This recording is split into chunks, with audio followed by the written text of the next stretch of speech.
on the move. Little dance step was good. Couple of bounces. Can take it himself and launch long. Inspirational. Time ticking away. Stop it. For Silvani. What about that? Mackay. 2 in a minute. And they are dancing now, the Blues. Almost Mackay. Walsh, here he is. Straightens up and has delivered. Is there nothing this young man can't do? Hello and welcome to the Navy Blue Corner. I'm Ian, joined as always by my good mate Lockie, and it was absolute heartbreak, devastation, choose any word you want. I know I've really struggled to find the right words to truly describe the emotions of that loss, but I guess with that, we've needed to call in the best to help us process this one. He is the original Carlton podcaster, the man who helped so many fans get through some of the darkest times of the club with the Carlton show.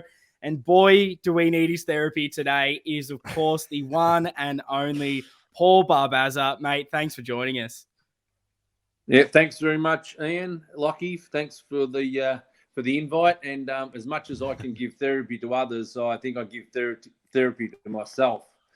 But it's been a whirlwind few days. So hopefully I can add something to the show and add something to the listeners and see what we can come up with tonight. No, I think so. And honestly, it was the reason I really wanted to have you on, because I guess going into this game, there was a lot of just super negativity really breeding after a couple of poor performances. And it was very tough, particularly on social media. And I was just loving everything I was hearing from you. And I thought we needed just a little bit of positivity. And I think we're going to get that this week from you. And yeah, so let's just, I guess, kick this straight off. It was a loss to the Demons by 5 points, probably one of the most heartbreaking losses in recent years. And, you know, now that we've had a bit of time to process it, I guess, how are we all feeling about that loss? Let's get your thoughts first, Paul. I'm ready to hear it. Well, the game itself, prior to, I sort of thought, the lead up with the Crips and Crips back in again, I was pretty happy with that. But then the news that Chera came out, that worried me, that concerned me in terms of like what we're going to be able to bring to the table throughout that midfield. Like the first 5 or 6 minutes, I felt like Melbourne really came out strong. Not that, there was any scoreboard pressure, but I felt that they were putting pressure on us. And I think clubs know, or clubs have sort of worked us out that, put pressure on Carlton, or enough pressure on Carlton, and we'll fall. We'll basically go by the wayside. We'll turn it over. And that's kind of how we've lost a few games this year. But the boys dug in. It was 4 quarters of unrelenting tackling, selfless sort of stuff, smothering, all the little 1%ers. They were there right throughout the whole match. Then, when they got in front a little bit, 10 points. I think we one stage might have got about 7 or 8 points in front throughout the match. And then, you come to the last quarter and you're just hoping that we stay. Like, just hang in there. And at the right time, hopefully it goes our way. Well, with 3 minutes to go, it goes our way. Charlie kicks that goal. I was sitting in the lounge room here with my daughter, and we just jumped up out of the chair and we hugged each other. And look, I'm not really one to go the early crow, but I went the early crow and basically said, I said, we've got him, Then I sat back down, looked at the clock, saw that it was under 3 minutes, and I thought, oh, geez, under 3 minutes. Like, okay. And then Melchin got that goal, which was that's the one that killed me, because then I knew, there was time. There was time then. Once he got that amongst 3 or 4 of them, that was heartbreaking enough that that you just had to hang in for a little bit longer. And then when it got to under a minute, and I'm pretty sure, mate, I haven't gone back to the vision, so you guys have to help me. But the last minute or minute and a half, I'm pretty sure we had control of. Did we have control of the ball as such? Yeah. And then I think there was an errant kick from Owens to Sard, and he went long, and I don't know what happened after then. It's all a blur, but I know the ball went down the other end, and you've gone from elation and basically calling it to Cozzy Pickett getting enough on a kick that I thought wasn't going to make it initially. Then I saw it just, mate, that kick lasted about an hour. I just saw it sailing through and to the pit of my stomach, it sunk. I was gutted when I looked to my right and I see my 27-year-old daughter in tears, inconsolable. And I know that there's 11 or 13 seconds left on the clock. I go across to her to console her, to tell her what I can tell her, to try and help her through that moment. I'm trying to console myself. I've got an eye on the screen thinking, are you allowed to swear on the show? Oh, Absolutely. Go for it. I was thinking to myself, just give us a fucking miracle. Give us a miracle in this last 11 seconds. Like, hit it down to someone, boot it long, someone take a mark and get this back. But no, all I could hear was the siren. And then it was just, I was numb. I was gutted. I was just on another planet, to be honest with you. And that's what I saw in short. Well, that might have been a bit long. That's what we're after. No, that's exactly it. And I think you nailed it. It was just taken from us when I know you said you went the early crow, and I was trying hard not to, but I think those moments when it built up to it, when Charlie actually does finish and gets that goal, all you can think is, this has to be our moment. This just has to be it. We've done enough. There's that sort of point buffer as well. It's not just that 6 points. And yeah, you look at the time and you go, Jesus, can we hold on to this? But it felt like everything Melbourne were throwing at us, we were clinging on, and we had done enough to get that lead out, just enough. But ultimately, I guess, wasn't there. And look, after 2 weeks of incredibly poor showings, everyone was really worried going into this. You kind of touched on that yourself. And I think we're all hopeful, but we hadn't really seen anything that was going to give us, I guess, confidence really going into that game. And I think what everyone really wanted to see was just show us that you want it. Show us that you want to actually make finals.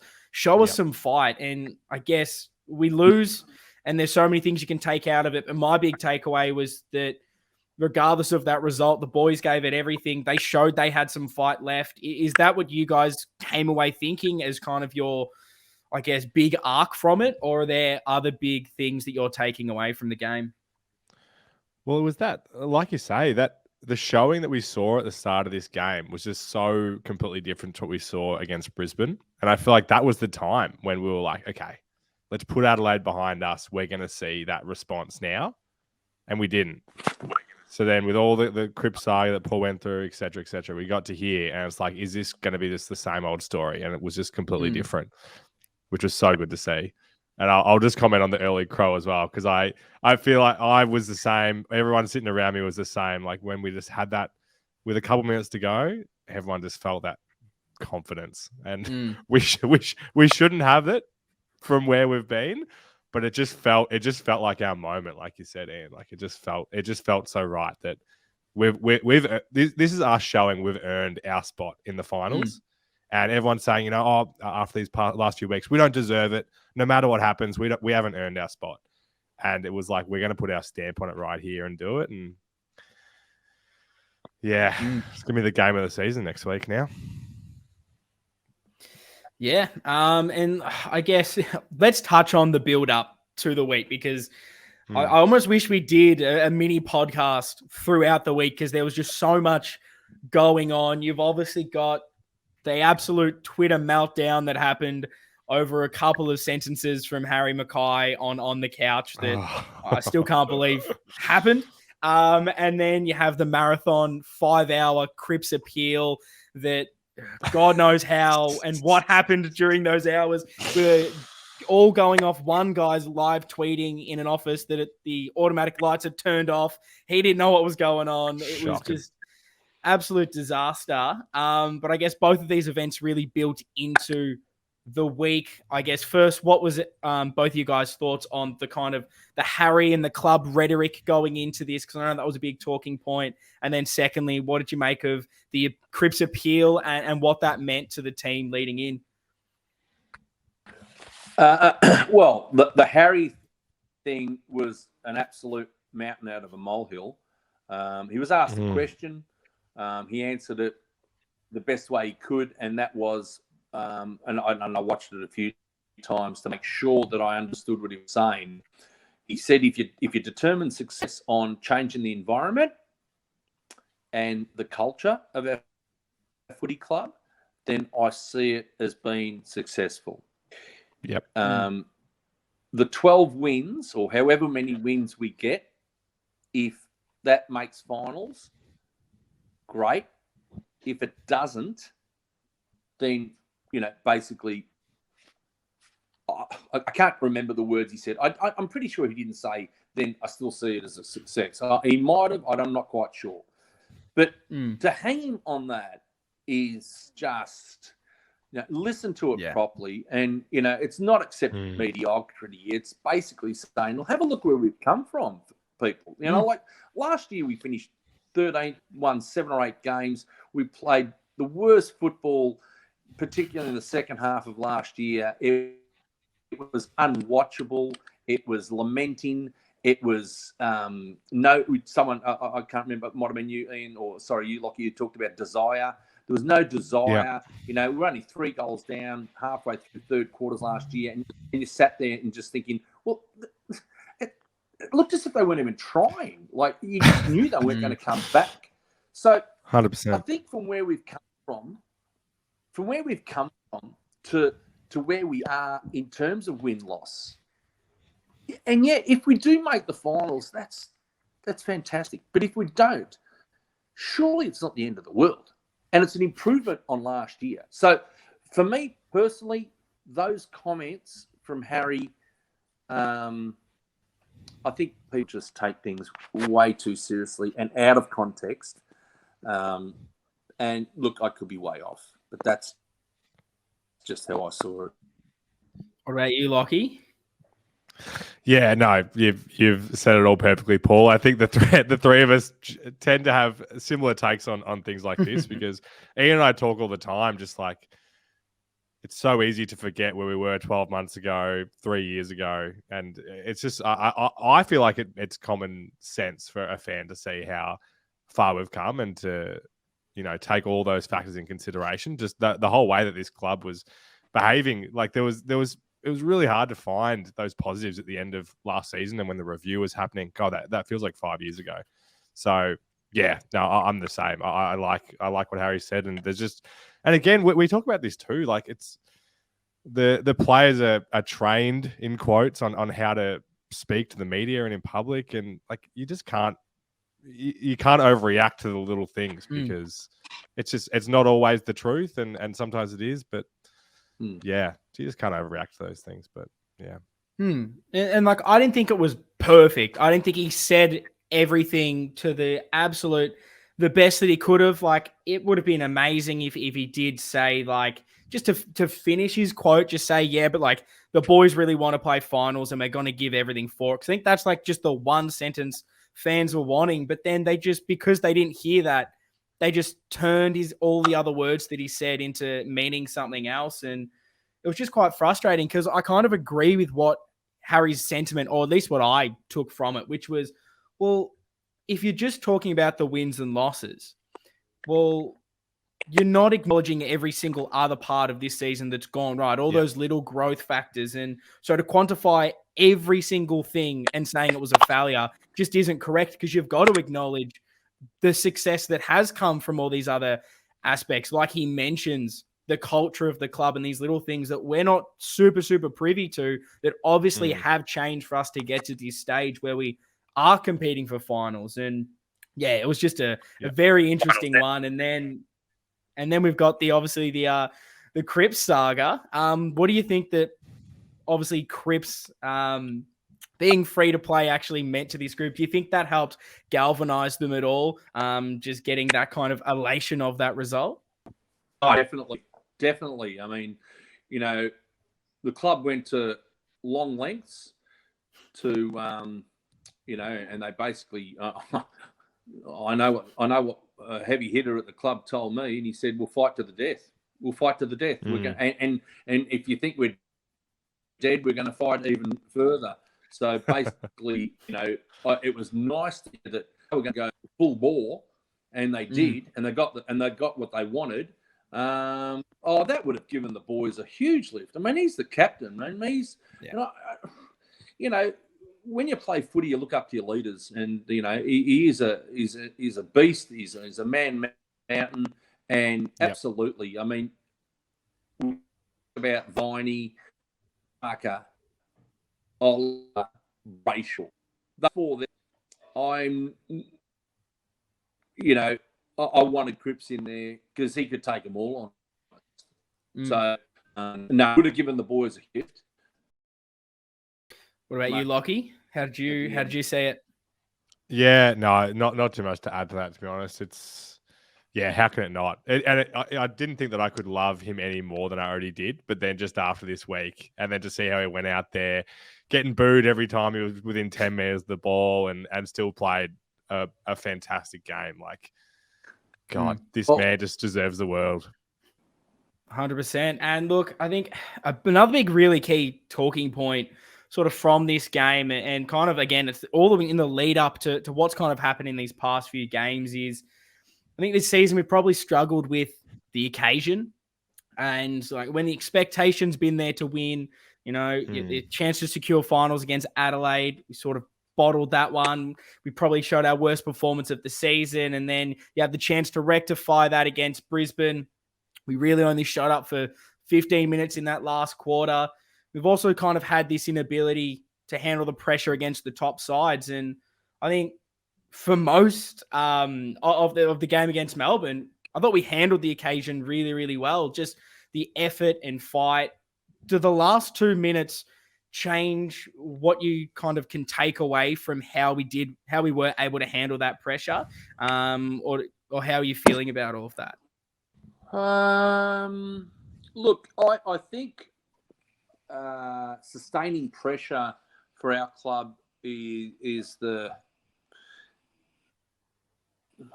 that's what we have to do going forward. I mean, if you want to play finals, you've got to sustain that pressure. You've got to, take the pressure from the opposition, see it and raise it. I don't think you win finals without pressure. It's pretty, that's withstood the test of time.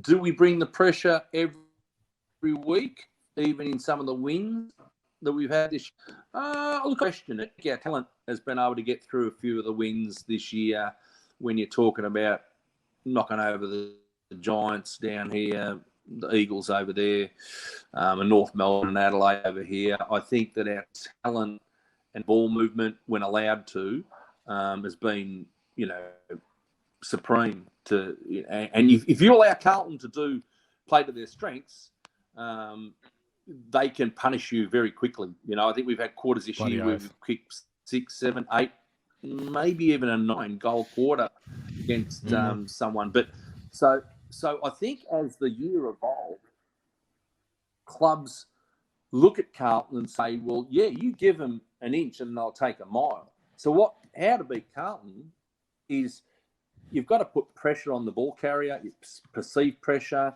all that sort of stuff. Make them make a mistake and then hit them on the turnover. So predominantly against, because it's fresh in my mind, I'd say against St Kilda, they kicked probably 7 out of their 13 from turnover. Geelong was ridiculous what they kicked. I think they kicked 9-7 out of 12 goals from turnover. That was just absurd. Adelaide was really... I take my hat off to Adelaide. I really do. I don't like sort of giving too much credit to the opposition, but they took it up to us, mate. 4 quarters of unrelenting pressure, and unfortunately, I think in that particular game, I think our players had their heads up their asses. To be honest, I really do. I think that they felt the week before against the Giants, when the Giants relaxed in that third quarter, and in the last, our blokes pounced. They took that opportunity and went bang, right? Got the job done. And I didn't like that win at all. Against Adelaide, I got a feeling that they were sort of thinking Adelaide wouldn't sustain that pressure for 4 quarters. Yep. Once their pressure dropped off, that we would feel it and we would pounce. Well, guess what? We gave it an even break. They put us to the sword, right? And they upped the pressure and they pulled our pants down. Mm-hmm. So from that, we go to Brisbane. And we're all saying, we need a response here, boys. No, we'll get a response, all right. We got nothing for 3 quarters. Nothing. That I can't remember. I was texting a few blokes, Andy, and a few others, and I can't remember how many times I text the word embarrassing. Embarrassing. Yep. Now, I'm a little bit privy to what the coach said at 3-quarter time. And I'm happy to share it. I'm not going to tell you who told me, but a little bit privy to what he said. He'd had enough. He understood what was happening, though.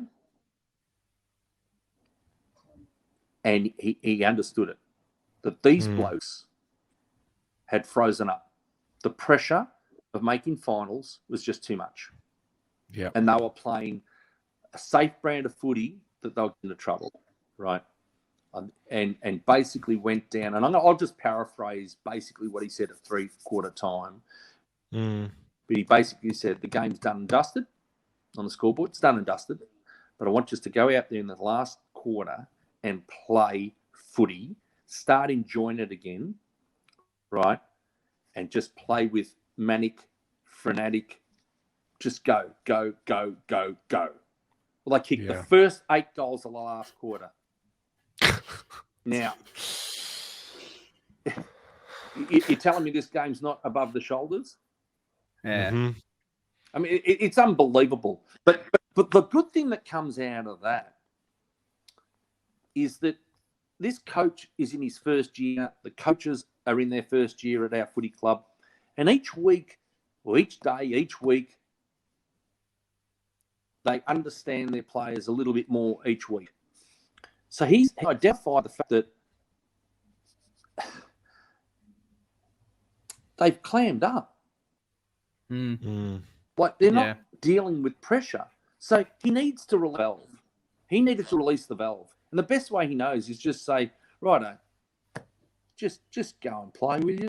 For God's sakes, just go and play. Now, we didn't see that on the weekend, right?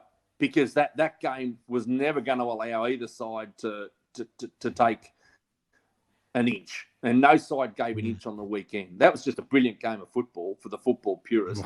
That was just magnificent. Like the pressure, the tackling, the strategies behind a few things, allowing Doherty to go in the middle. I think I saw Cottrell go in the middle. I think I saw Durden go in the middle. I think I saw someone else go in the middle. Like he was just throwing the chess pieces around because he had to keep that midfield fresh. And I just loved it, mate. I loved everything about the other night.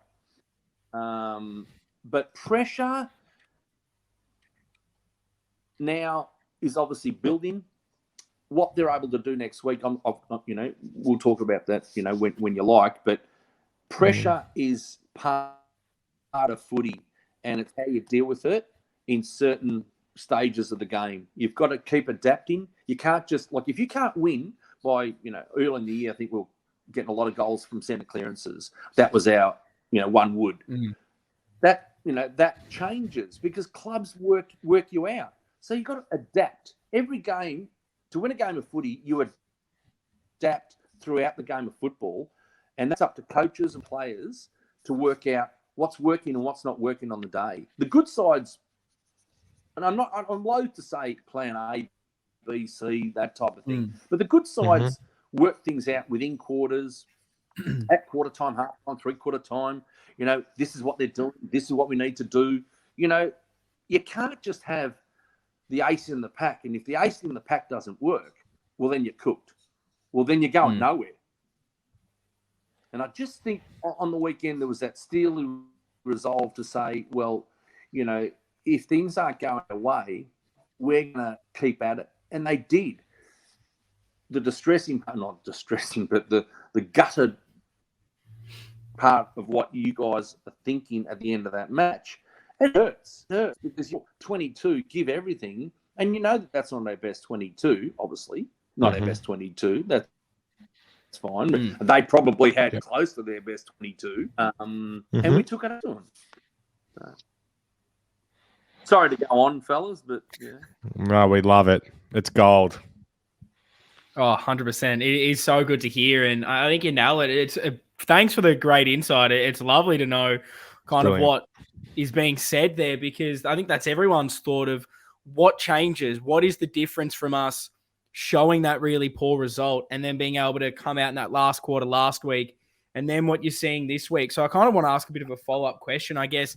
Now that you've seen what we can do, I guess, against Melbourne, bouncing back from that, are you a bit more confident with how you think we can handle that pressure with maybe the way Voss has kind of figured out things from this group going forward? And obviously it's never going to be perfect every single week, but are you a bit more confident now that we won't just freeze up for another 3 quarters? It might be able to change a little bit quicker. I hope so, Ian. I hope so. There's a little bit of when you watch us play, there's a little bit of Voss in everyone, and I think you can see that he wants to select players that are that will go. That I think I know what he wants, and I think I know what he wants. And it's take a little bit of time. We are inconsistent, obviously, since the bye. We've been very inconsistent with the win-loss. Am I confident that we can bring that pressure more often than not? It's a difficult one to answer, but it should be non-negotiable if you want to be excited to play fast. I know that sounds like I'm probably sitting on the fence a little bit, but and that's sometimes I can sit here and say, yeah, no worries, everyone's going to bring that pressure, but I honestly don't know. Maybe you guys see something different. You can answer better. Yes. What do you make of it, Lockie? You've done the right thing, Paul, because I'm going to sit on the fence too. As I scroll through the listener questions for this week, it's the biggest thing. Navy Blue Baggers, does this loss kind of stall us, or is it what gives us a bit of insight into finals pressure? M says, is this the moment that makes them? Do they take the pain of the other night and say, not us, not again, next week, or is it deflating? Like I touched on earlier, I felt like we were going to come out absolutely vicious in the Brisbane game, and it let us down. And then we go into this one being like, what Paul touched on, that Vossi G'd up the group, and we're like, well, was that last quarter nothing, or is that the new normal? And it felt like it was. There's just no way. There's just no way of knowing. It's so tough, and call me back. Been so inconsistent. Oh, sorry, Baz. It's only my wife calls me Paul. Love it. But I guess looking at just, can we sustain this? Can we keep bringing this? I'd like to hope the positive in me goes, we've brought it now to the best team, and you can tell it's so simple, like you kind of alluded to. You bring the heat, you're going to be in most games, and that kind of manic pressure is quite hard to contain and be consistent with. But I also liked the way that we were able to absorb Melbourne's pressure for a lot through that game. So I'm hoping that this can give them confidence that, yeah, you can build from this, and you do that 9 times out of 10. You bring what we did on the weekend to every single game. You're going to win more than you lose.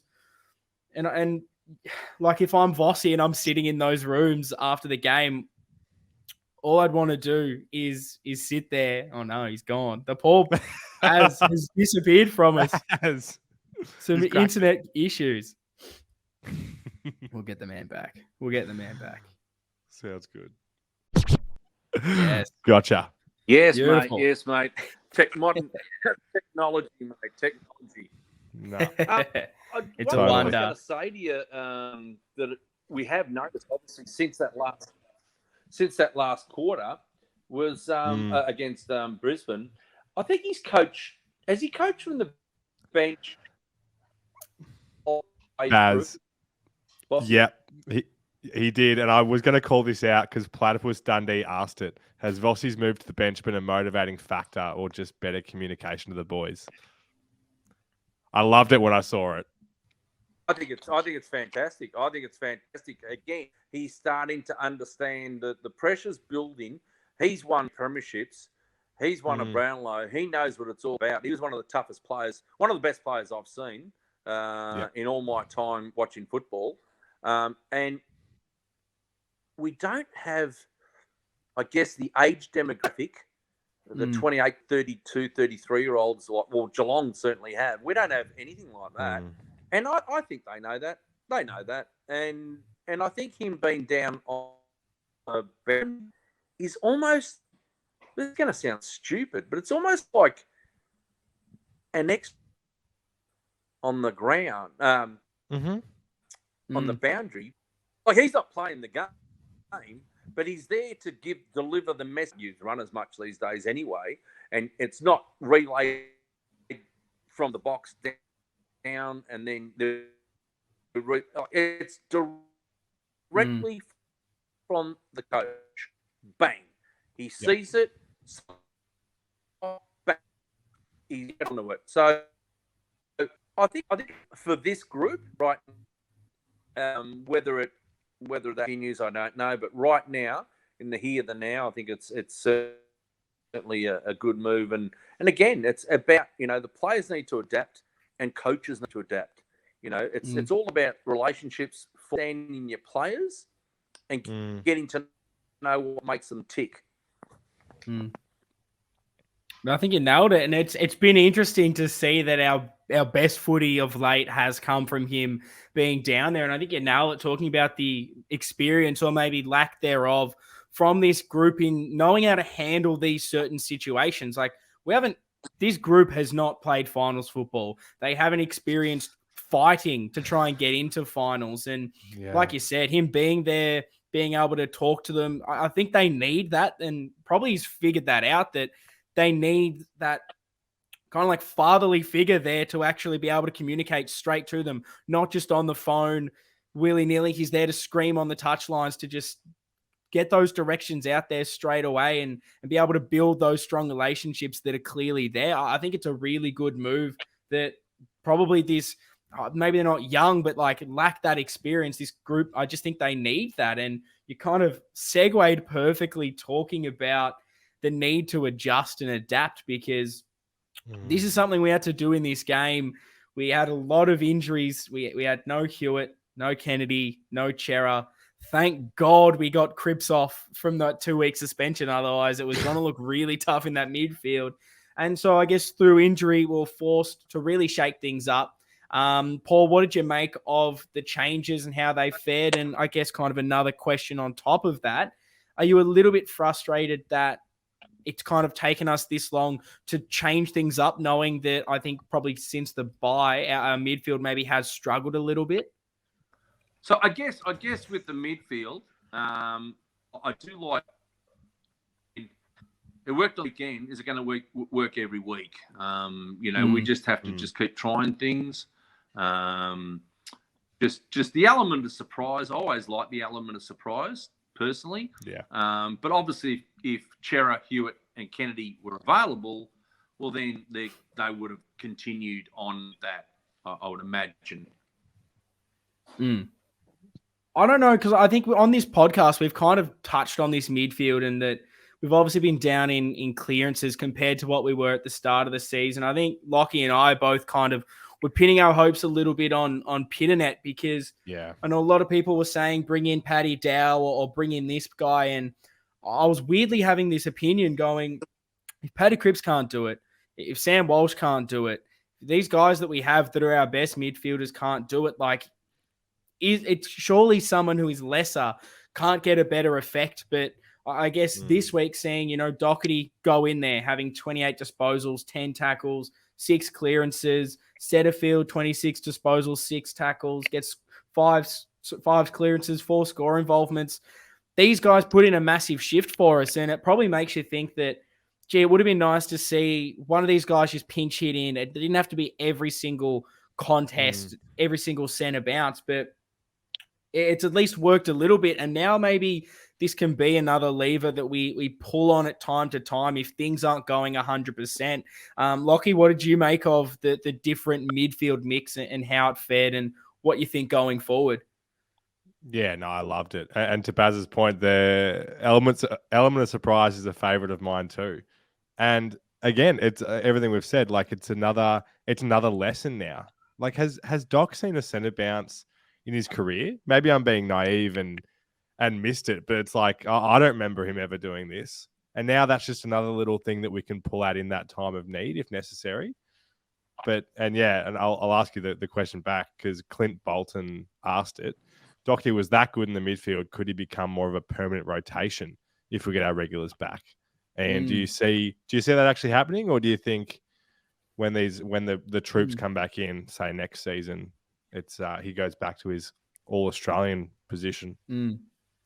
Oh, I think he probably would go back to the halfback. I know listening to Vossi a few times, he seems to be really high on that. And look, for most stretches of this year, he's been unreal down there in all Australian contention for sure. So I think that he'd probably go back there. But I do like the idea, not on a, like I kind of said, not on every single centre bounce, but if you chuck him in every now and then, it's that point of difference. And I hate to bring up Collingwood, knowing that we're going to talk about them a little bit later, but like you look what they've been able to do with like a Crisp going in there, someone that's been on halfback, even you look at Sydney with throwing in Callum Mills, that now he's that permanent midfielder and playing some really good footy. I think it's a good alternative when it's not working and you just need to adjust slightly, because I think Baz sort of said it perfectly, talking about it's not necessarily changing from your plan A, because that's just not how things work anymore. There isn't this change everything up completely. It's just slight adjustments. And seeing how well Doherty did it, just being able to clear the ball and get those meters gained, which in these high pressure finals like atmospheres, I think that's so vital, is just gaining that territory your way. Seeing how he was able to do that, I would like to see him in there now and again if things aren't going for us. What about you, Paul? What are you sort of thinking with Doherty being in there, maybe a bit more permanent? Look, with the Doherty thing, I guess we do have a lot of halfback flankers. So, I mean, if Boyd's available and Newman's available and whatever, look, in answer to the question, it could. I don't think he was great with the ball in hand, but I think what they wanted was just get the ball forward. And he's a ball magnet, isn't he? Like the ball just follows him.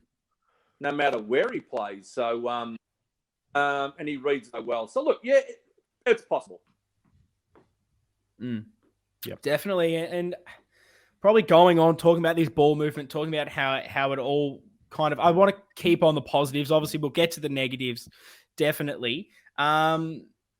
But I thought we sort of, our ball movement was a lot better than it has been. We finally were showing some dare, showing some attack.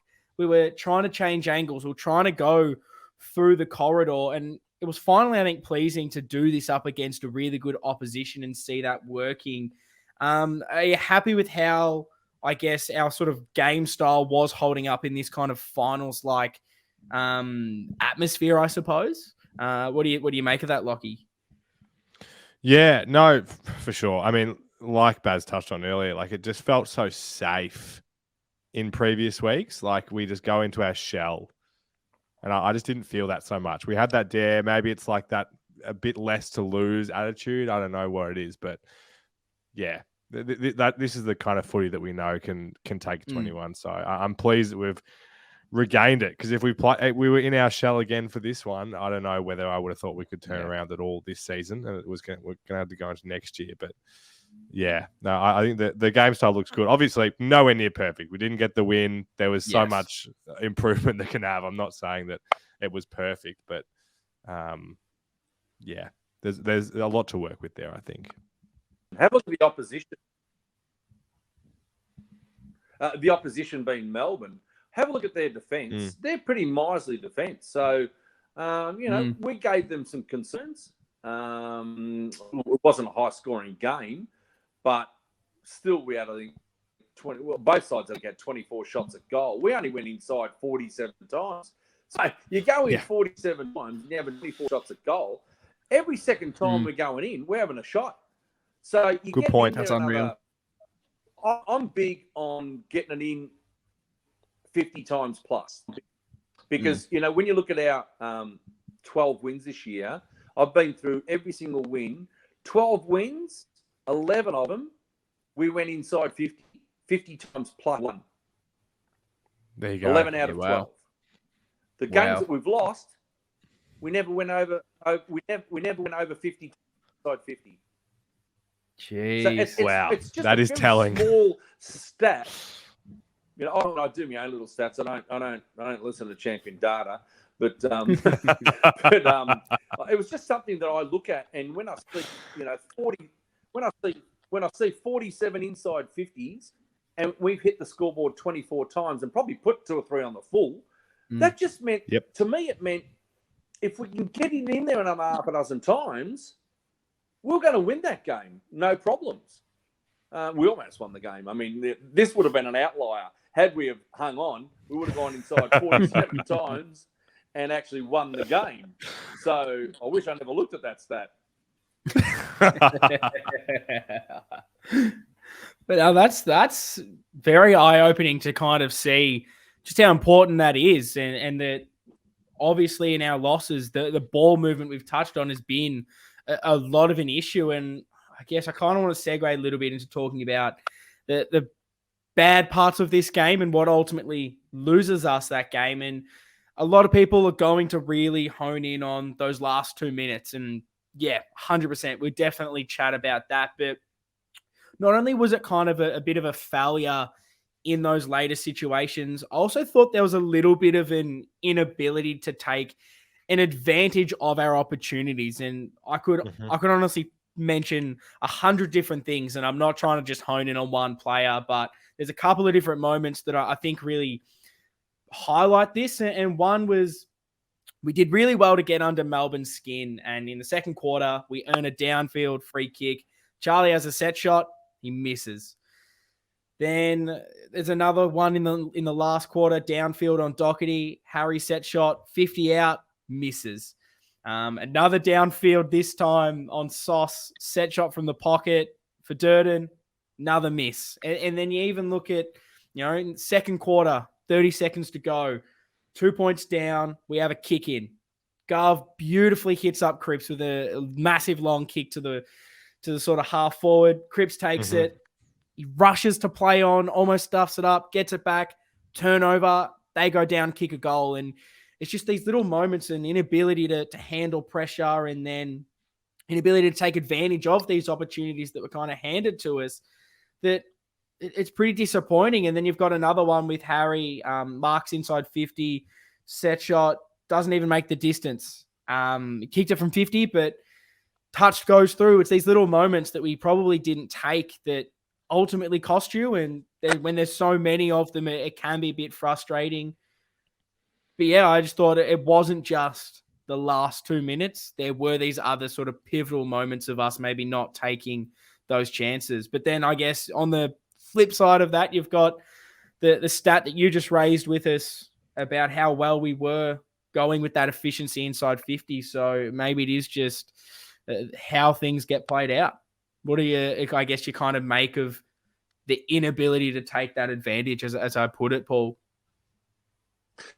I mean, you've got to take your opportunities. Like I said, I'm pretty sure you can make the distance and a few went out in the full. So you probably effectively had maybe, 24? You probably had about 28 shots at goal and actually kicked 10 goals.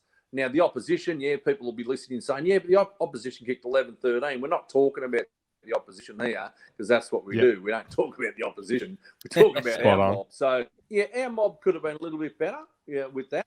You make some good points for sure. For me, I felt the frustrating and the negative for me on the night was the amount of, I think you got stats in front of you.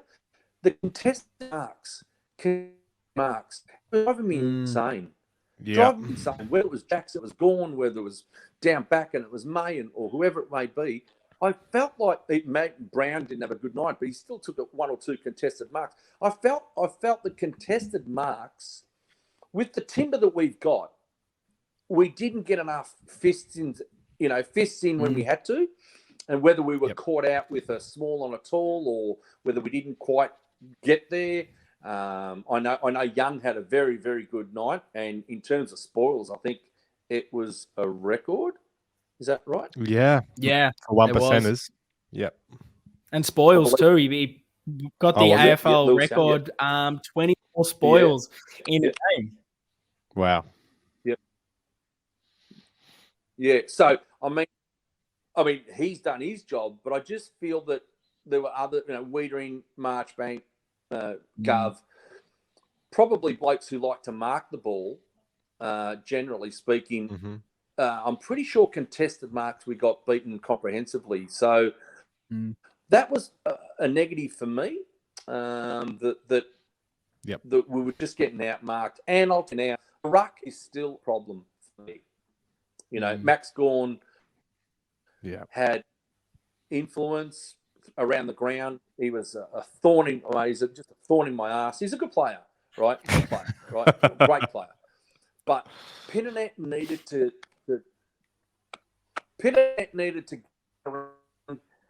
and nullify his effectiveness. And I know Pitto had 27 hit-outs, but I think he only touched the ball 4 times. Yeah. 4 times. It's not good enough. So then, people will say, okay, Baz, what do you reckon we do? Do we drop Pitternet this week and bring in Tom DeConning because Cameron's a little bit more agile? They'll use Cox. I don't know. I actually don't know. I think it's a real conundrum at the moment, to be honest. I don't know what combination we use. I don't know which one we use, what combination we use. And I take your point, Ian and Lockie, earlier about clearances, because clearly early in the year we had Pitto there, and I think taps to advantage was something that we were going well at, and set of clearances we were going well at. So I really don't know the answer, to be honest. I really don't. But our coaches need to work out what's going to be the best going forward, I think. And I know he's coming back from a knee. So, again, I have to mention he's come back from a knee. So I'm probably being a little bit harsh.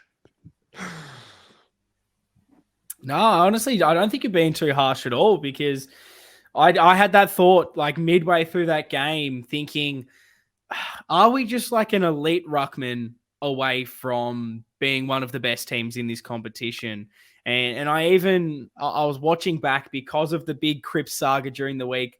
I was watching back the highlights from that massive game. I think it was 2019 against Brisbane, where he absolutely tore the game to shreds. And we had Cruiser in the ruck, and there was just a couple of hit-outs that was just magical straight down the throat of Cripps. And all I could think of was, I haven't seen anything like that tap work really since he retired. As good as sort of Pitto's been to advantage, there hasn't been those little things. And I think that is what is separating us a little bit compared to some of these really good teams. And Pitt's done well, but is it enough right now? And it's tough because there's not a lot of great ruckmen on the market that maybe work. Like, obviously you've got Grundy that might potentially be out there, but I really doubt Collingwood would allow us a sniff at him, and we'd probably have to give up a lot. And who knows what the salary would be like that you're taking in that deal. There's maybe a Goldstein that's it's still kicking about for a couple of years, playing some really good football, and maybe that's a bit of an answer in the short term. But I think you raise a great point, because at times it felt like that was the real difference, because you need to get your hands on the footy first. And when you're coming up against a guy like Gawn and you're struggling, it's tough. I guess, Lockie, what are you making of the ruck conundrum? Yeah, no, it's a great call out. I mean, I still have massive faith that TDK can be that guy, and hopefully he's just worn down solo rucking for so much this season and get another preseason into him, etc. And that he can still be that guy. But yeah, it's a great point that you make, Baz. And yeah, and I need to touch on the contested marks as well, because that was definitely something at the ground that really stuck out to me. It just seems like something that I'm not used to seeing anymore with this defensive lineup. It feels like any time there's a contest, or the vast majority of the time there's a contest, we manage to kill it. And like you said, Young's played a fantastic game with so many spoils. So how did they come away with 22 contested marks? Because it felt like they were clunking everything. So yeah, I agree with you negative there.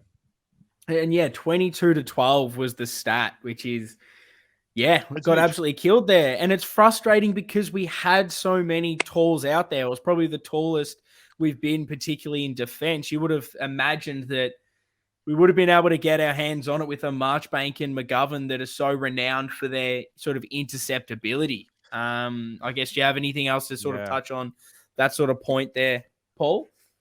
Not really, but I mean, I guess the other one was, I mean, I can't believe that Melksham's had 6 shots at goal, kicked 4-2. Oh, I know. Right? He's pulled one straight out his ring. Like, why does this happen to us? Why? Why do we make players look like JC? Baz, it's like you've read the way? questions in advance, because you're absolutely nailing everything the fans want us to touch on. Why do we struggle to cope with certain players that just aren't that good? Stuff out me. I'm looking for the negatives. I know that we're looking at negatives now. And that was a negative for me, because I wanted to pull out me 22 and put it through and put it straight through his bloody eyes. He was driving me mad. Jake Melksham. Yeah. Jake. 100%. Fucking Melksham. I know. Tim Gigantor's called it here. It was Tim Membry earlier in the season. It always is Membry. Yeah, it's always Membry. Jake Melksham. You love it. Oh, I don't want to be adding Melksham onto this list of guys that for some reason always play well against us, because Nick Larky. like he's obviously good enough to be playing AFL football, and he gets a chance. But look, like I guess his own teammate was saying, like, mate, what do you do at this football club? Like, Stephen May was giving him jabs saying he wasn't good enough, and like, how are we genuinely letting this man kick a bag against us? I'll tell you one thing, boys. I wish Stephen May had knocked him out. I was thinking about it during the game. We'd be sitting here talking finals. Because, yeah, and I think you asked the question, like, who was playing on him? And there were times that Gov was on him. There were times I noticed Doherty was on him. And I'm not sure what the direct matchup was. I know they rotate quite a lot, but it didn't seem like anything was working. And then you said this earlier, and this was the main point, because I know the big thing has been the always kick to Sard in the last couple of seconds and us not managing the clock. But what led us to that position was 4 blokes not being able to get a spoil on that Melksham mark in the goal square. And I unfortunately had the dishonor to be level 2, pretty much almost directly behind that. And I got the perfect view of seeing every single person almost playing for us in that vicinity of the ground and not be able to get a hand on it, not able to get a body on it. And that's the one that stings you, because you did everything, but you just couldn't stop it. And there was another Melksham mark earlier that I think he ended up missing the goal, but it was another one where no one gets a body and he gets that little mark at the back. And you're thinking, how are we not stopping this from a player that, like, no offense to him, but he's not that caliber that we should be allowing him to dictate the game, particularly when, if you're giving the defense credit, really apart from that last goal, we stopped and nullified Pickett. I didn't think Ben Brown had the greatest influence on the game. And then Fritsch, who always seems to come out and kick goals against everyone, did he even play? Genuinely didn't see him out there. So it's so frustrating when we let someone like Malcolm come out and play so strongly against us. It hurts. Yeah, well, you touched on Fritsch, and he was the one that I was most worried about, to be honest with you. And I, from the TV, it was very difficult to know who was sort of minding him. Was it at the ground? Was it anyone in particular, or was they rotating through him as well? Was it Marchbank, Gov? Was it that kind of combination on Fritsch, or? I think I saw Marchbank on him for most of the time. I think I might be wrong. I wasn't honestly paying a massive amount to attention to the matchups, but I remember seeing Marchbank on him quite a lot. I remember seeing Nunes on Pickett for quite a lot as well. So it was some interesting kind of matchups, but maybe we found something there with Marchbank being that guy that can play on that medium to small that I think Plowman was, because we need to upgrade that kind of Plowman position. Right. So I think Marchbank could be right for it. But I think, we've unfortunately, we have to touch on, I guess, that the last 2 minutes when we did go up and the inability to, I guess, have that composure. And what are we all making of those last 2 minutes? Because I think everyone is thinking, and I think it was either Waitley or David King mentioned that it was really, and I think every Carlton supporter felt the same way, we were really one winning of one contest away from winning that game of football. It was so close in those last few minutes. Obviously, there's that missed kick, and then Saad feels that pressure to go down the line, and we just didn't have that ability to have composure in those last few minutes, and potentially, I guess, panicking a little bit, maybe mentally in those last few seconds. Does that worry you at all, I guess, moving forward, of how we handled those last seconds that we weren't able to close out this game? Or do you think that we will be able to learn from this? Well, I think early in the year we beat Hawthorn and Port Adelaide in, I think, they were coming at us like a steam train. Yep. And I think we handled that situation.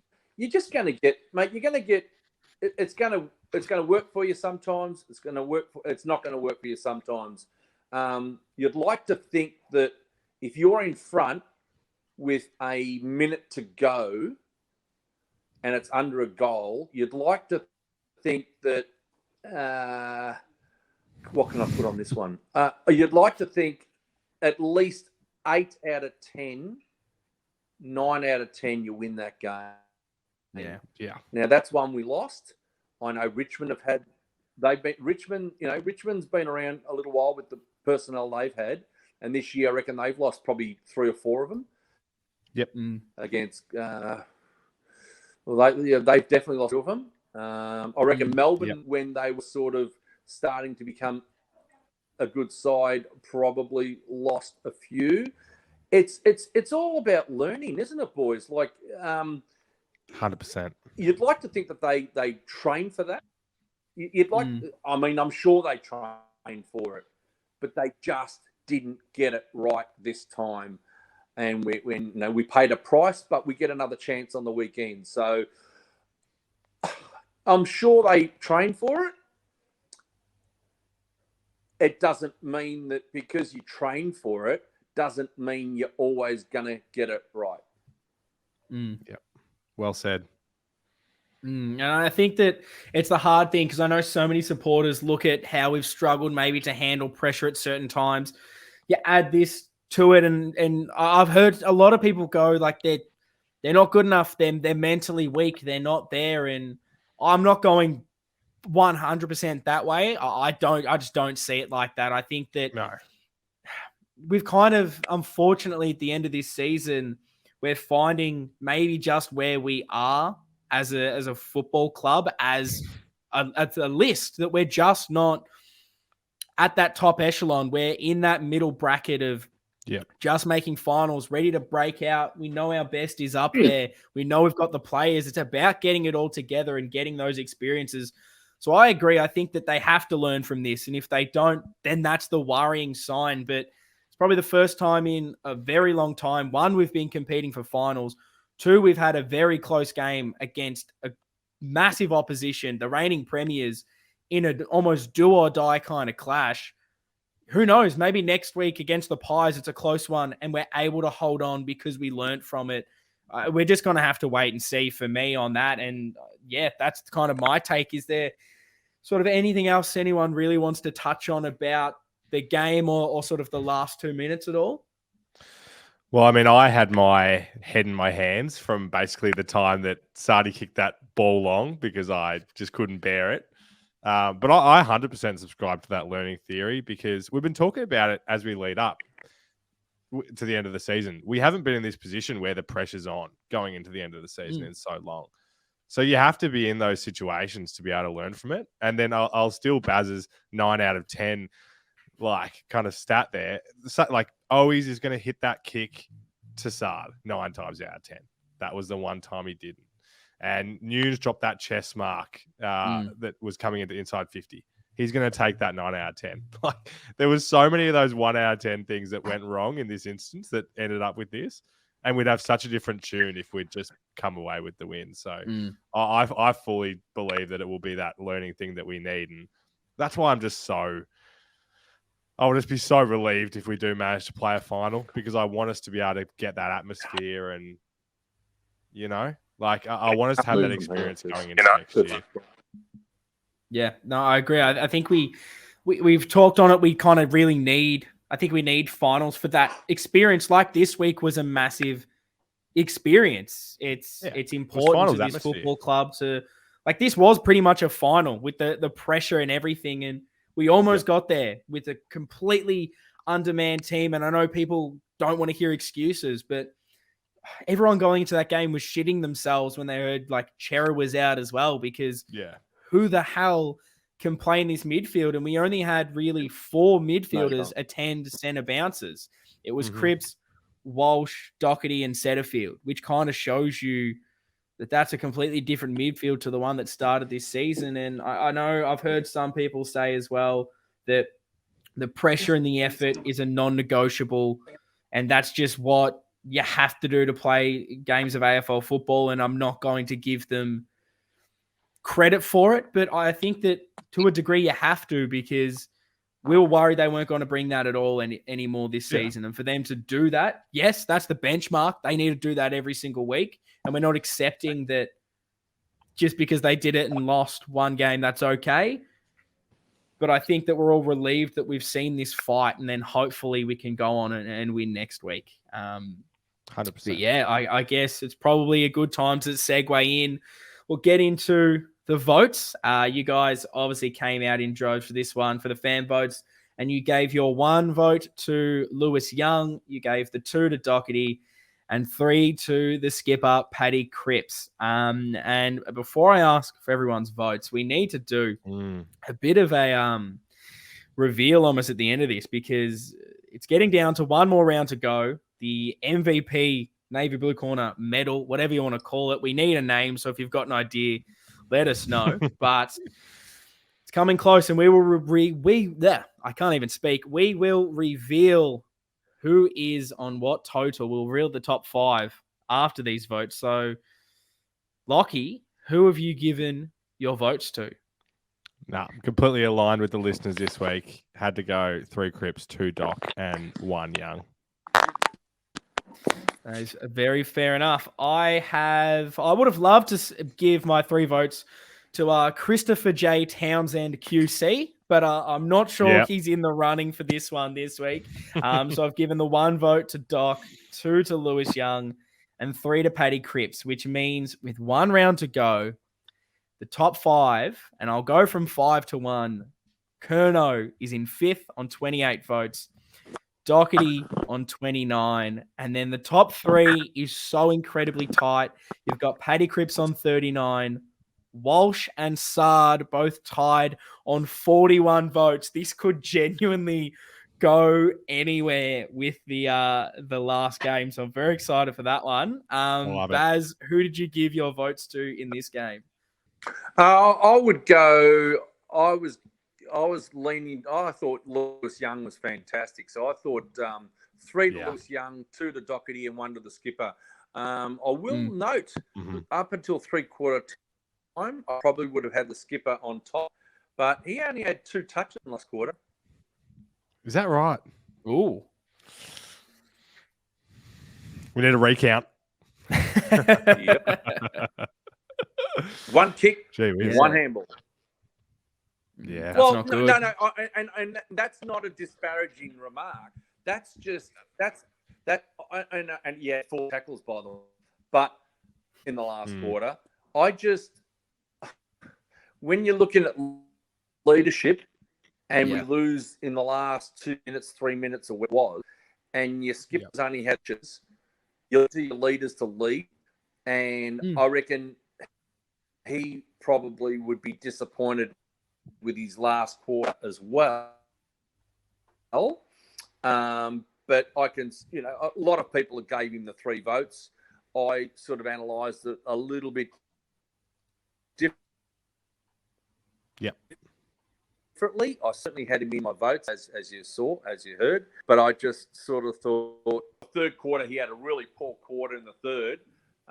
And I just was looking for the skipper to exert himself a bit more in that last quarter. But, mate, I'm being, again, too harsh. I understand that.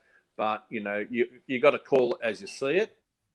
And, and I felt the skipper probably been lift a little bit more in that last quarter. So, anyway. Very fair. But he's still in my vote, so it's just I just didn't see him as through. Yeah, I think that's very, very fair enough. We've obviously touched on a fair few fan questions throughout the episode. Lockie, do you have any others for us into this one?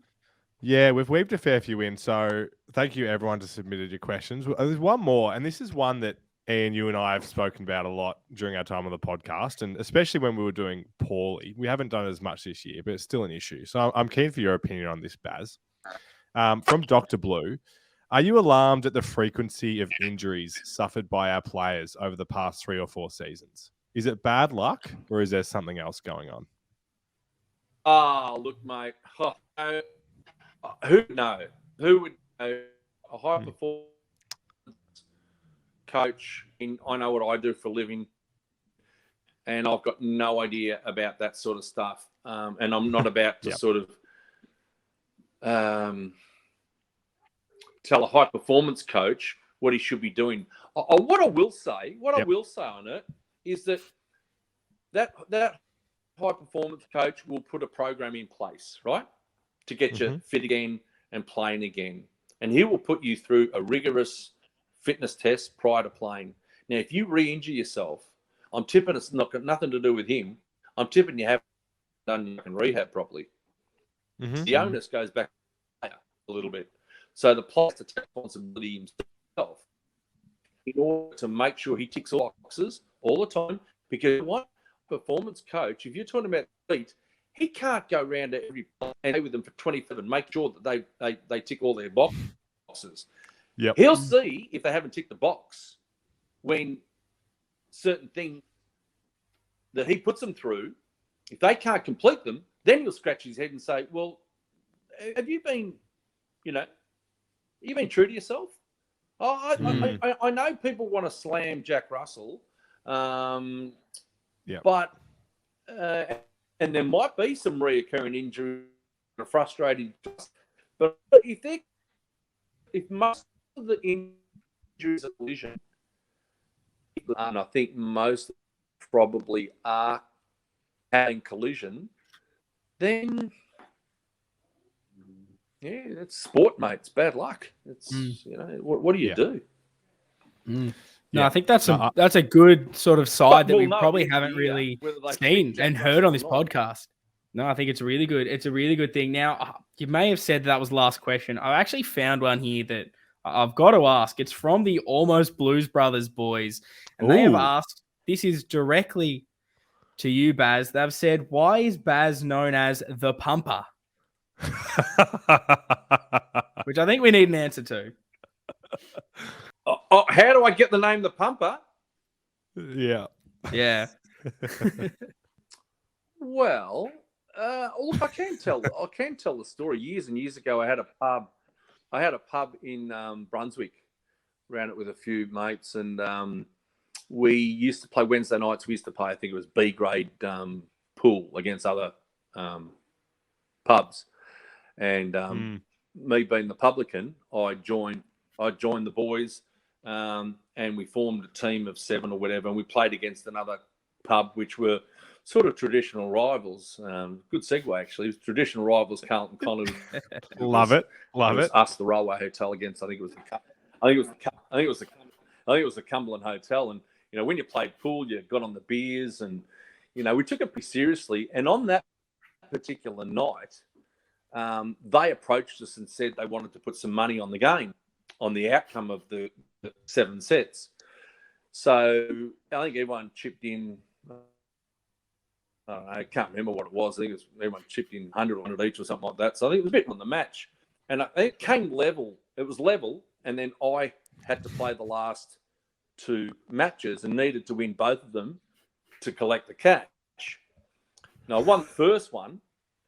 And when I won the second one, I remember walking past the bloke who I beat, and I fist pumped him, right? Got my cue and snapped it in half in front of him, and gave him a dead set fair dinkum razzer. And from that day forward, everyone just called me the Pumper.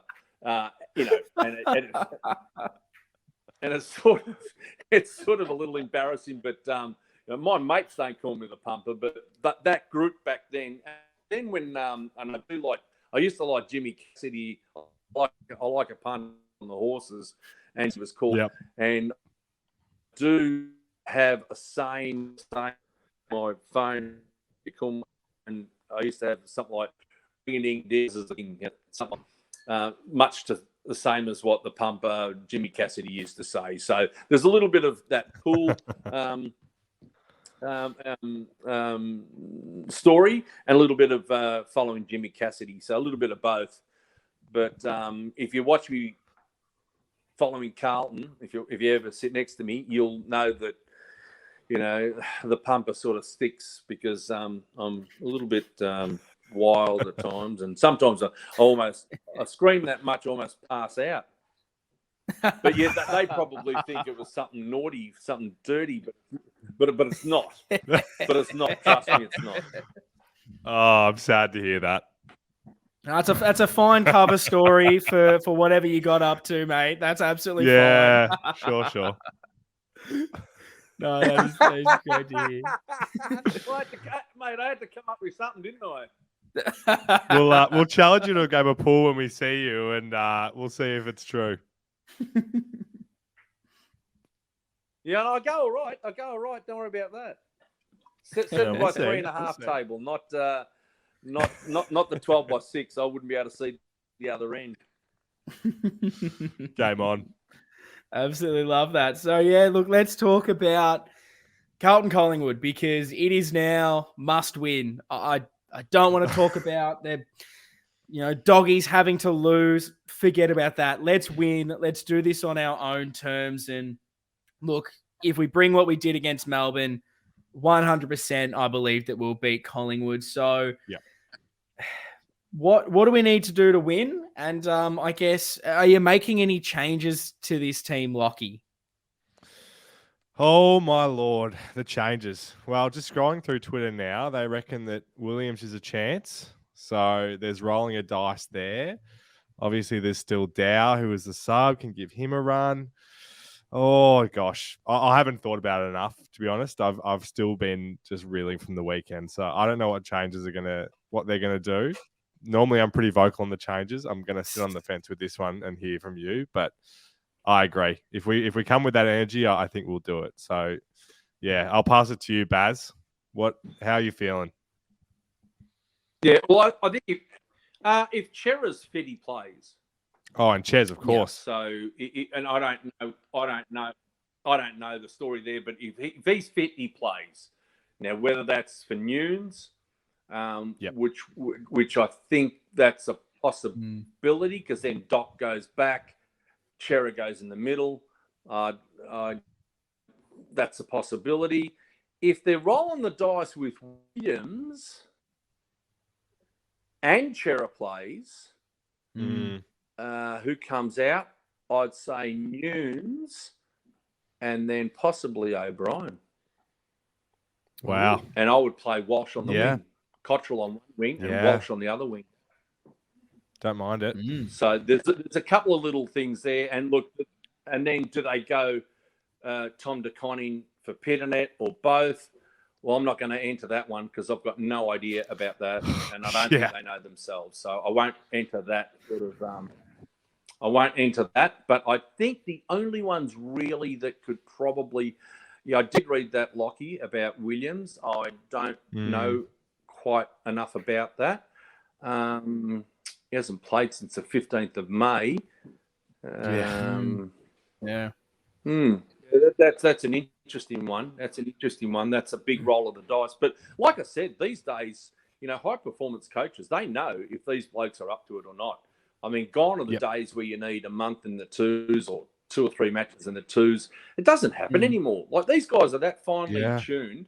They're like racehorses, mate. They can go out there first up and play. So times have good point changed with that sort of stuff. So changes. I know people sort of say, "Oh, geez, a bit harsh on Lockie O'Brien." Well, mate, you know what? If there was enough in the side, and it came down to playing Walsh on the wing or O'Brien on the wing, who you taking? Yeah. Well said. Well said. No, it's a tough one. And so in terms of, and look, they're yeah. Well, Ginnivan's not playing, that little prick, so that's nice. And Taylor Adams is out, and if they want to roll the dice with De Goey, go right ahead. Got a hip flexor, so it'll be interesting to see if they want to roll the dice with him. And I think, Ian, did I send you something about who we've got in the side this time as compared to last time? Does it look infinitely better, or what did you make of that? Yeah, look, it was an interesting thing you sent in, so I'll get it up here. Basically, last time we didn't have Harry, Martin, Pitto, McGovern, Marchbank. We then lost Wiedering in the first quarter. Compared to this time, we're missing Hewitt, Newman, TDK, Kennedy, and then I guess potentially Chera with that. So it's interesting. We're sort of missing a bit more of our midfield, but last time we had no tools, which kind of ruins your structure a lot more. So it's kind of a weird trade-off. I'm not too sure which one I'd probably prefer out of those. Lockie, which one, I guess, are you leaning towards out of those two, if you can? Because it's almost two different teams playing this time around. Look, I'm going to be the optimist that I always am and say this one. Yeah. We're in a better position now, surely. But that's like picking between kids. Not that I'd know. Yeah, and I guess, I'm trying to look at my changes. And you raised some good points about, like, do we go Williams and kind of risk it? I feel like oddly, maybe I'm too ahead of the curve with this one. Ooh, if we've got this sub rule, why not take the punt on Zach Williams? Because, look, if he gets injured if he's just not playing well, can you say he's injured? Like, I don't know how much they're really ticking these over. And if we get eliminated or whatnot, can you just go for it? I think it's worth the punt if they think Williams is good to go. Like, obviously, they're not going to risk him if he's not. But if we're just going off, he might not be 100% up to scratch because he hasn't played any football. I think you want your best players out there. So I'm happy to probably lock my changes in. If Chera's good to go, Chera in for Nunes. And then I think I'd probably go Williams for Stocker there. And then worst case, Nunes or Stocker becomes the sub. Bring them in if Williams can't get through. I guess the only worry from that one is, can Gov and Martin and these other potentially injury-prone players, can they also get through? Is it having too many? But I think Jack Martin's someone we maybe didn't touch on that deserves a shout out because I probably buried him last week, and then he comes out and scores 3 goals and makes me look like an absolute idiot. So big shout out to big Jackie Martin. I absolutely love to see it. But what do you make of the just Chuck Williams in, and if he gets injured, we've got the sub there. Do you think it's an okay plan, Baz?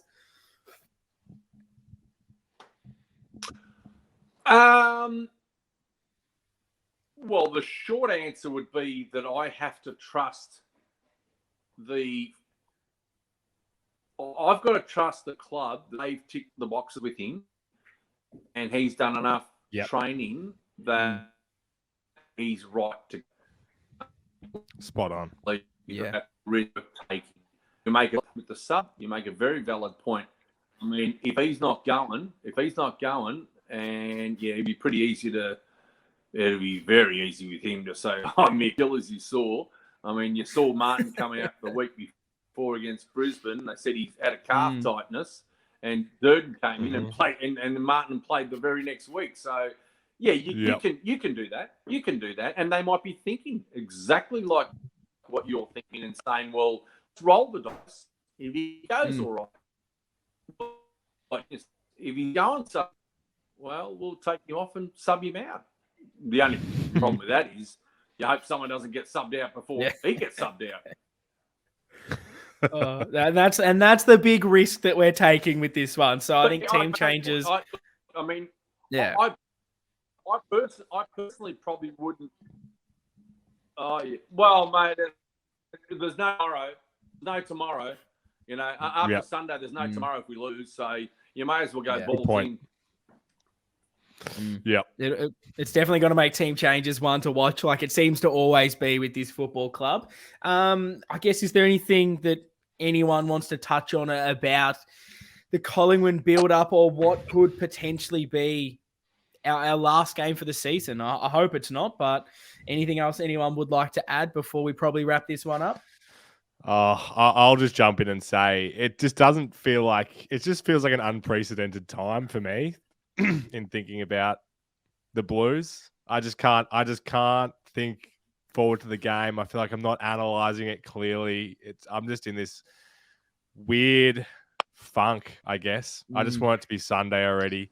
Going with a bunch of Collingwood mates there too. I just cannot bear for us to lose this one. So I'm just funneling all my positivity into us getting over the line. But we need your words, Baz, because you're going to analyze it better than I would right now. Well, I think looking at two vastly different sides, that for me, number one, I think that's pretty clear that we're a high possession side and not.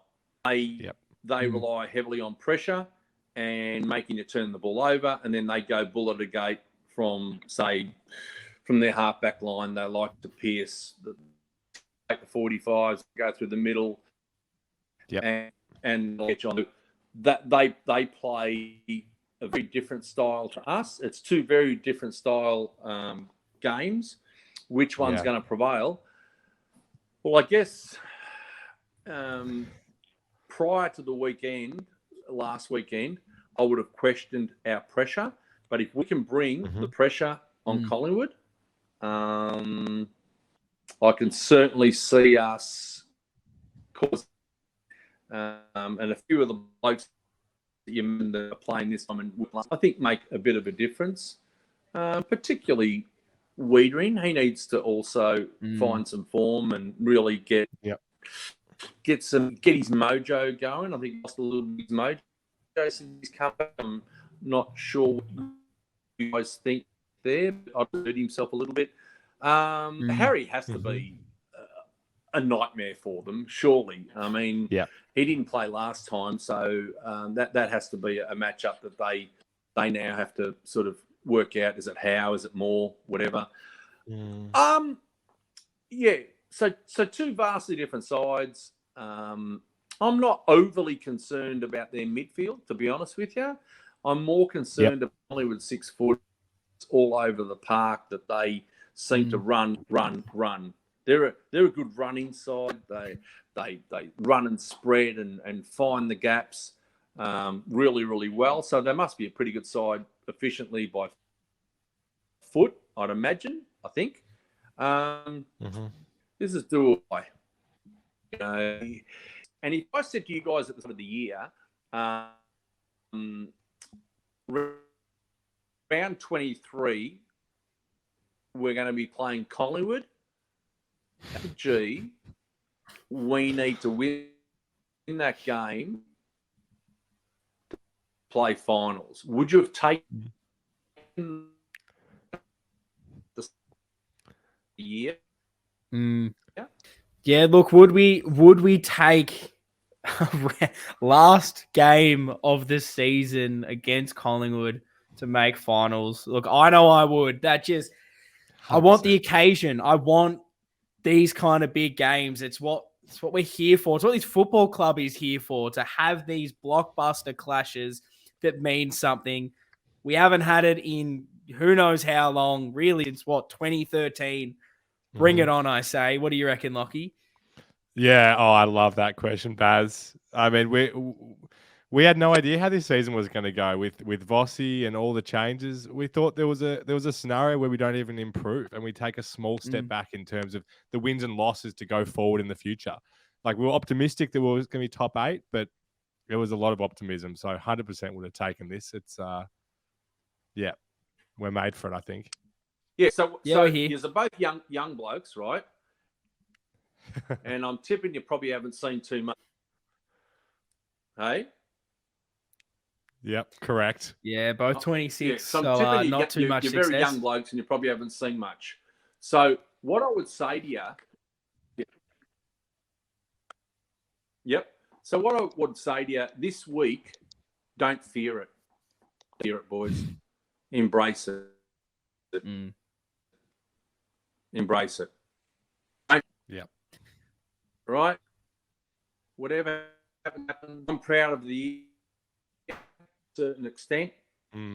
If we miss, it's going to be a bit of, because of him, right? They are the filth, right? So, yep. And let me say, people who don't like me saying that, I will not apologise. Not apologise for calling them because reasons. I don't have to tell the people my reasons, but let me tell you, as growing up as a 12-year-old and a 15-year-old and an 18-year-old going to Vic Park, right? Getting piss thrown at you, right? From opposition supporters, getting your head punched in on a bus on the way home from Collingwood supporters about 16. And the only reason that was wearing a Carlton jumper. We beat them at Vic Park, and their reason was because I was wearing a Carlton jumper. So I have a lot of history, right? Off field, on field, I could name you that many times that they've done. Magro ironed out Jesselenko at Princess Park. Banks on Reece Jones, we've all seen that. Rene Kink when he hit Swanee Mackay. Ray Shaw, dead little bastard, right? Got reported for it.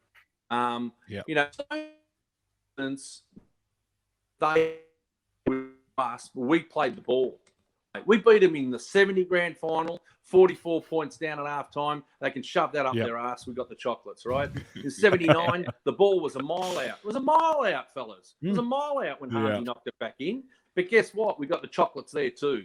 In 81, right, they thought they had the chocolates in 81, and we came over the top of them again and nailed them again, right? You know why they hate us? Because we've always been a better club, a better side, and better everything, right? They hate us. We wouldn't want it any other way, right? And we fucking hate them double as bad. So on Sunday, when it's on, when the ball bounces, take a backward step, fellas. Not one backward step, right? You give it everything, and if we win, we win. If we lose, we lose. But we don't take a backward step against the filth. That is the perfect ending to this podcast. If you're not fired up after that, I don't know what you're doing. There. Baz, thank you for joining us. I'm ready to run through a brick wall. It has been an amazing episode. Thanks so much. But yes, we will be back here next week when we have absolutely pumped the filth. See you guys next time.